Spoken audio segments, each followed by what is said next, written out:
Primera de Samuel capítulo 13. Saúl tenía 30 años cuando subió al trono y reinó durante 42 años. Saúl eligió a 3000 soldados selectos del ejército de Israel y mandó a los demás hombres a casa.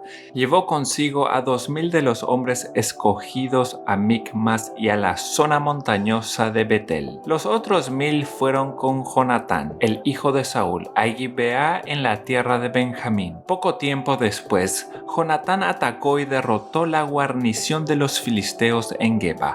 La noticia corrió rápidamente entre los filisteos. Entonces Saúl tocó el cuerno de carnero por toda la tierra y dijo: Hebreos, escuchen esto, levántense, sublévense. Así que todo Israel oyó la noticia que Saúl había destruido la guarnición filistea en Geba y que ahora los filisteos odiaban a los israelitas más que nunca. Entonces todo el ejército israelita fue llamado para unirse a Saúl en Gilgal. Los filisteos reunieron un ejército poderoso de 3000 carros de guerra, 6000 hombres para conducirlos y tantos guerreros como los granos de arena a la orilla del mar. Acamparon en Micmas, al oriente de Bet-Aven. Los hombres de Israel vieron el gran aprieto en el que se encontraban y como estaban fuertemente presionados por el enemigo, trataron de esconderse en cuevas, matorrales, rocas, hoyos y cisternas. Algunos cruzaron el río Jordán y escaparon de la tierra de Gad y de Galaad. Mientras tanto, Saúl se quedó en Gilgal y sus hombres temblaban de miedo. Durante 7 días Saúl esperó allí, según las instrucciones de Samuel.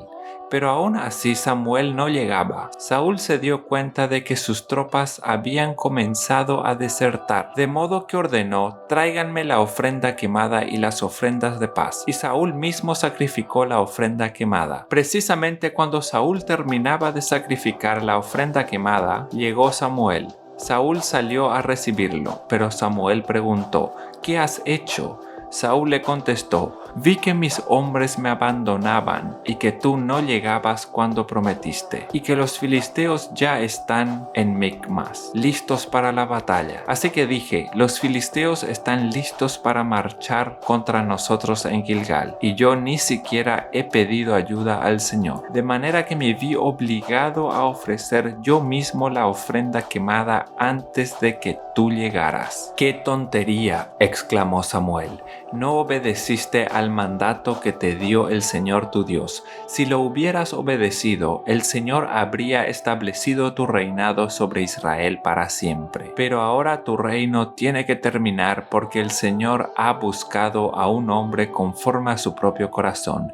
El Señor ya lo ha nombrado para ser líder de su pueblo, porque tú no obedeciste el mandato del Señor. Después Samuel salió de Gilgal y siguió su camino, pero el resto de las tropas fue con Saúl a encontrarse con el ejército. De Gilgal subieron a Gibeá en la tierra de Benjamín. Cuando Saúl contó los hombres que todavía estaban con él, descubrió que solo quedaban 600. Saúl, Jonatán y las tropas acampaban en Geba, en la tierra de Benjamín, mientras que los filisteos levantaron su campamento en Micmas. 3 destacamentos de asalto pronto salieron del campamento de los filisteos. Uno fue al norte hacia Ofra en la tierra de Sual, otro fue al occidente, a Bet-Orón, y el tercero avanzó hacia la frontera sobre el valle de Seboim, cerca del desierto. No había herreros en la tierra de Israel en esos días. Los filisteos no los permitían, por miedo a que forjaran espadas y lanzas para los hebreos. Entonces, cada vez que los israelitas necesitaban afilar sus rejas de arado, picos, hachas y hoces, tenían que llevarlos a un herrero filisteo. Lo que cobraban era lo siguiente: 8 gramos de plata por afilar una reja de arado o un pico, y 4 gramos por afilar un hacha o hacer la punta de una aguijada para bueyes. Por eso el día de la batalla nadie del pueblo de Israel tenía espada o lanza, excepto Saúl y Jonatán. El paso de Micmas, mientras tanto, había sido asegurado por un contingente del ejército filisteo.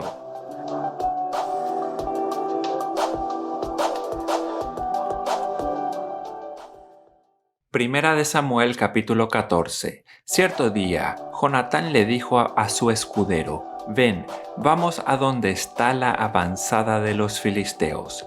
Pero Jonatán no le dijo a su padre lo que pensaba hacer. Mientras tanto, Saúl y sus 600 hombres acamparon en las afueras de Gibeá alrededor del árbol de granadas de Migrón. Entre los hombres de Saúl estaba Ahías, el sacerdote, que vestía el efod, el chaleco sacerdotal. Ahías era hijo de Ahitob, hermano de Icabod, hijo de Finees, hijo de Elí, sacerdote del Señor que había servido en Silo. Nadie se dio cuenta de que Jonatán había dejado el campamento israelita. Para llegar al puesto de avanzada de los filisteos, Jonatán tuvo que descender de entre los peñascos llamado Boses y Sene. Un peñasco estaba al norte, frente a Micmas, al otro lado, al sur, delante de Geba. «Crucemos hasta la avanzada de esos paganos», le dijo Jonatán a su escudero. «Tal vez el Señor nos ayude, porque nada puede detener al Señor. Él puede ganar la batalla, ya sea que tenga muchos guerreros o solo unos cuantos». «Haz lo que te parezca», respondió el escudero. «Estoy contigo. Decidas lo que decidas». «Muy bien», le dijo Jonatán. «Cruzaremos y dejaremos que nos vean. Si nos dicen: quédense donde están o los mataremos, entonces nos detendremos y no subiremos hacia ellos. Pero si nos dicen: suban y peleen, entonces subiremos. Esa será la señal del Señor de que nos ayudará a derrotarlos». Cuando los filisteos vieron que se acercaban, gritaron: «Miren, los hebreos salen de sus escondites». Entonces los hombres de la avanzada le gritaron a Jonatán: «Suban aquí y les daremos una lección». «Vamos, sube detrás de mí», le dijo Jonatán a su escudero, «porque el Señor nos ayudará a derrotarlos». Así que escalaron usando pies y manos. Entonces los filisteos caían ante Jonatán, y su escudero mataba a los que venían por detrás. Mataron a unos 20 hombres en total, y sus cuerpos quedaron dispersos en un espacio de 1/4 hectárea. De repente, el ejército de los filisteos se llenó de pánico, tanto los que estaban en el campamento como los que estaban en el campo, hasta las avanzadas y los destacamentos de asalto. Y en ese preciso momento hubo un terremoto y todos quedaron aterrorizados. Entonces los centinelas de Saúl en Gibeá de Benjamín vieron algo muy extraño. El inmenso ejército filisteo comenzó a dispersarse en todas direcciones. «Pasen lista y averigüen quién falta», ordenó Saúl. Y cuando hicieron el recuento, descubrieron que Jonatán y su escudero no estaban. Entonces Saúl le gritó a Ahías: «Trae el efod aquí», pues en ese tiempo Ahías llevaba puesto el efod delante de los israelitas. Pero mientras Saúl hablaba con el sacerdote, la confusión en el campamento de los filisteos era cada vez más fuerte. Entonces Saúl le dijo al sacerdote: «No importa, vamos ya». Enseguida Saúl y sus hombres corrieron a la batalla y encontraron que los filisteos estaban matándose unos a otros. Había una terrible confusión en todas partes. Aún los hebreos, que anteriormente se habían unido al ejército filisteo, se rebelaron y se unieron a Saúl, a Jonatán y al resto de los israelitas. De igual manera, los hombres de Israel que estaban escondidos en la zona montañosa de Efraín, cuando vieron que los filisteos huían, se unieron a la persecución. Así que en ese día el Señor salvó a Israel, y la recia batalla se extendió aún más allá de Bet-Aven. Ahora bien, ese día los hombres de Israel quedaron agotados porque Saúl los había puesto bajo juramento diciendo: «Que caiga una maldición sobre cualquiera que coma antes del anochecer, antes de que me vengue por completo de mis enemigos». De manera que nadie comió nada en todo el día, aun cuando el suelo del bosque todos habían encontrado panales de miel. Así que no se atrevieron a tocar la miel por miedo al juramento que habían hecho. Pero Jonatán no había escuchado la orden de su padre, y metió la punta de su vara en un panal y comió la miel. Después de haberla comido, cobró nuevas fuerzas, pero uno de los hombres lo vio y le dijo: «Tu padre obligó al ejército que hiciera un juramento estricto que cualquiera que comiera algún alimento hoy sería maldito. Por eso Todos están cansados y desfallecidos. Mi padre nos ha creado dificultades a todos, exclamó Jonatán. Una orden como esa solo puede causarnos daño. Miren cómo he cobrado nuevas fuerzas después de haber comido un poco de miel. Si a los hombres se les hubiera permitido comer libremente del alimento que encontraran entre nuestros enemigos, imagínense a cuántos filisteos más habríamos podido matar. Así que los israelitas persiguieron y mataron a los filisteos todo el día desde Micmas hasta Ajalón. Pero los soldados iban debilitándose. Esa noche se apresuraron a echar mano del botín y mataron ovejas, cabras, ganados y becerros, pero los comieron sin escurrirles la sangre. Entonces alguien le informó a Saúl: «Mira, los hombres están pecando contra el Señor al comer carne que todavía tiene sangre». «Eso está muy mal», dijo Saúl. «Busquen una piedra grande y háganla rodar hasta aquí. Luego vayan entre las tropas y díganles: tráiganme el ganado, las ovejas y las cabras, mátenlos aquí y escúrranles la sangre antes de comérselos. No pequen contra el Señor al comer carne que aún tiene sangre». Así que esa noche las tropas llevaron sus animales y los mataron allí. Luego Saúl construyó un altar al Señor. Fue el primer altar que él le construyó al Señor. Después Saúl dijo: «Persigamos a los filisteos toda la noche y saqueemos sus bienes hasta el amanecer. Destruyamos hasta el último hombre». Sus hombres respondieron: «Haremos lo que mejor te parezca». Pero el sacerdote dijo: «Primero consultemos a Dios». Entonces Saúl le preguntó a Dios: «¿Debemos perseguir a los filisteos? ¿Nos ayudarás a derrotarlos?». Pero Dios no respondió ese día. Entonces Saúl les dijo a los líderes: «Algo anda mal. Que vengan aquí todos los comandantes de mi ejército. Debemos descubrir qué pecado se ha cometido hoy. Juro por el nombre del Señor, quien rescató a Israel, que el pecador morirá, aun si fuera mi propio hijo Jonatán». Pero nadie se atrevía a decirle cuál era el problema. Entonces Saúl dijo: «Jonatán y yo nos pondremos aquí, y todos ustedes se pondrán allá». Y el pueblo respondió a Saúl: «Lo que mejor te parezca».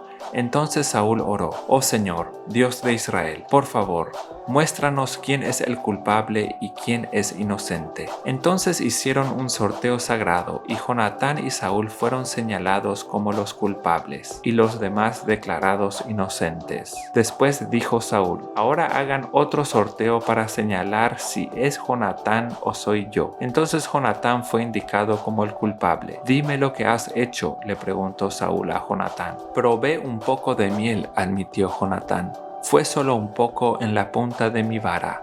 «¿Merece eso la muerte?». «Sí, Jonatán», dijo Saúl, «debes morir. Que Dios me castigue e incluso me mate si no mueres por esto». Pero la gente intervino y le dijo a Saúl: «Jonatán ganó esta gran victoria para Israel. ¿Debe morir? De ningún modo. Tan cierto como el Señor vive, que ni un solo cabello de su cabeza será tocado, porque hoy Dios lo ayudó a hacer esta gran proeza». De modo que la gente salvó a Jonatán de la muerte. Entonces Saúl llamó a su ejército y no persiguieron más a los filisteos, y los filisteos volvieron a sus casas. Cuando Saúl aseguró su posición de rey sobre Israel, peleó contra sus enemigos en todas las direcciones, contra Moab, Amón, Edom, los reyes de Soba y los filisteos, y donde quiera que iba obtenía la victoria. Realizó grandes proezas y conquistó a los amalecitas, y así salvó a Israel de todos aquellos que lo habían saqueado. Los hijos de Saúl eran Jonatán, Isboset y Malquisúa. También tuvo dos hijas, Merab la mayor y Mical. La esposa de Saúl era Ahinoam, la hija de Ahimaas. El comandante del ejército de Saúl era Abner, hijo de Ner, tío de Saúl. Cis, el padre de Saúl, y Ner, el padre de Abner, eran hijos de Abiel. Los israelitas pelearon constantemente con los filisteos durante toda la vida de Saúl. Así que cada vez que Saúl veía a un joven fuerte y valiente, lo reclutaba en su ejército.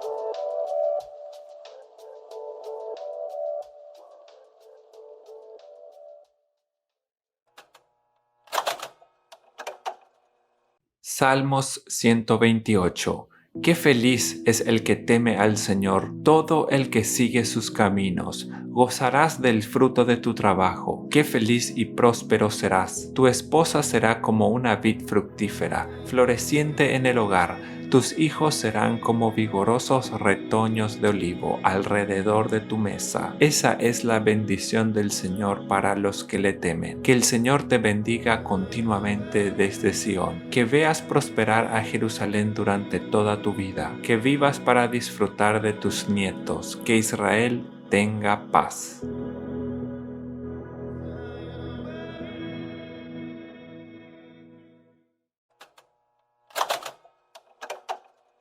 Primera de Corintios capítulo 5.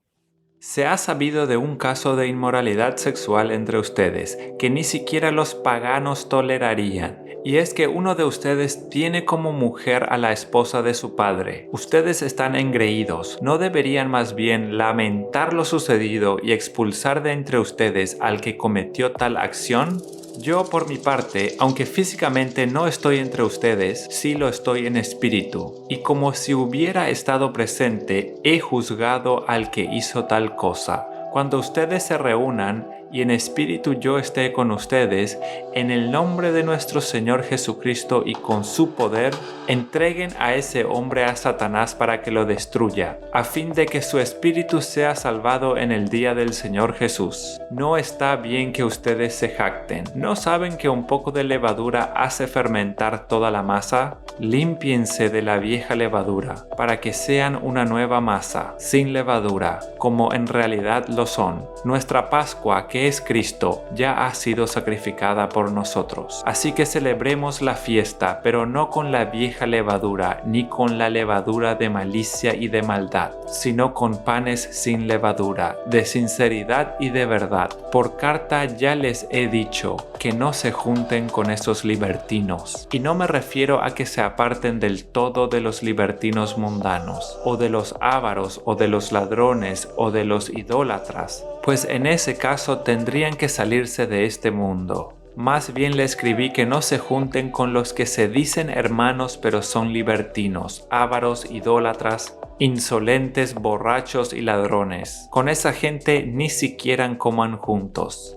¿Con qué derecho podría yo juzgar a los de afuera si ustedes no juzgan a los de adentro? A los de afuera ya Dios los juzgará. Así que saquen de entre ustedes a ese perverso.